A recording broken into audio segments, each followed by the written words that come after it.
बिजली से चीर दिए गए आकाश के नीचे हवेली मंडराती है। तूफान के खिलाफ आतंक का एक सिलहूट। रवि कांपते हुए फुसफुसाता है, यह हवेली अंदर से उतनी ही डरावनी है जितनी बाहर से दिखती है। आदित्य की आवाज तूफान के गुस्से को चीरती है। जल्दी करो, अगर हमें वह किताब नहीं मिली तो हम सब मर जाएंगे।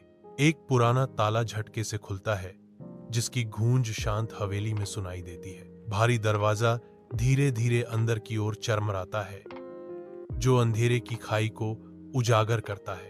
पल्स के भीतर का अंधेरा धड़कता है, जैसे कि कथाकार चेतावनी देता है। रवि, अदिति, करण और निकिता को नहीं पता कि वे एक जीवित भूल भुलैया में कदम रख रहे हैं। हॉल जले हुए दियों की रोशनी से चमक रहा है, दीवारों पर नाचती हुई परछाइयां। करण भैरवनाथ की एक पुरानी तस्वीर की ओर इशारा करता है, जिससे एक गहरा रहस्य उजागर होता है। गोया वह आत्मा आज भी वहां कैद है। हॉल में अजीब फुसफुसाहटें गूंजती हैं। एक ठंडी हवा बहती है। निकिता जम जाती है, उसकी आंखें डर से फैल जाती हैं। किसी ने मेरी गर्दन छुई, कोई यहां है। अदिति लड़खड़ाती है और उस भयानक हवेली में चलते हुए अपना संतुलन खो बैठती है। वह एक दीवार से बुरी तरह टकराती है, उसकी सांस गले में अटक जाती है। दीवार अप्रत्याशित रूप से अंदर की ओर घूमती है, जिससे अदिति अंधेरे में डूब जाती है।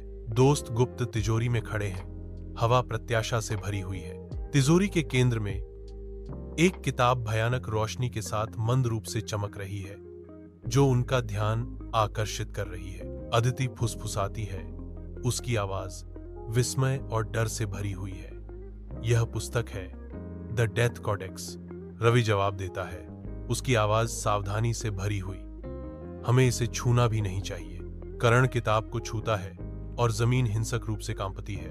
किताब खुलने पर हवा में अनदेखी ऊर्जा कौंधती है और तांत्रिक भैरवनाथ वापस लौटते हैं। घूमते धुएं से एक छाया उभरती है, उसकी आंखें लाल जल रही हैं। उसका चेहरा जलने का एक भयानक मुखौटा है। भैरवनाथ की आवाज तिजोरी में गूंजती है, क्या तुम मेरा श्राप तोड़ने आए हो? अब तुम सब मेरे हो। अदिति के मंत्रोच्चारण शुरू करते ही हवा प्राचीन शक्ति से चटकने लगती है। उसकी आवाज इकट्ठे हो रहे तूफान से ऊपर उठती है। अदिति के पास एक आखिरी उपाय है, एक मंत्र जो उसे उसकी दादी ने सिखाया था। अदिति के अंदर सील होने के साथ ही तिजोरी के दरवाजे बहरे कर देने वाली गड़गड़ाहट के साथ बंद हो जाते हैं, क्योंकि हवा तेज चलती है। मंद रोशनी वाले तहखाने में अदिति खड़ी है, उसकी आवाज प्राचीन शक्ति के साथ गूंज रही है। शत्रघ्नाय विद्महे भैरवाय धीमहि तन्नो रुद्रः प्रचोदयात्। भैरवनाथ रोशनी के चमकने पर चीखते हैं और वह धुएं में घुल जाते हैं। हवा में बची हुई ऊर्जा की सनसनाहट है, क्योंकि हवेली शांत हो जाती है। आत्मा चली गई है और हवेली शांत हो जाती है। मैंशन का दरवाजा जोर से बंद हो जाता है, जिससे वे बाहर फंस जाते हैं, क्योंकि रात में एक धीमी फुसफुसाहट गूंजती है। रात की हवा में एक धीमी फुसफुसाहट गूंजती है। हवा अनकहे वादों से भरी है। चंद्रमा की सतर्क निगाह के नीचे छायाएं खेल रही हैं। एक रहस्य हवा में लटका हुआ है, जो केवल हवा द्वारा ले जाया जाता है। फुसफुसाहटें कहती हैं कि वे अगली अमावस्या पर फिर मिलेंगे। अंधेरा छा जाता है। सस्पेंस संगीत मौन में फीका पड़ जाता है। हवेली में सन्नाटा छाया हुआ है।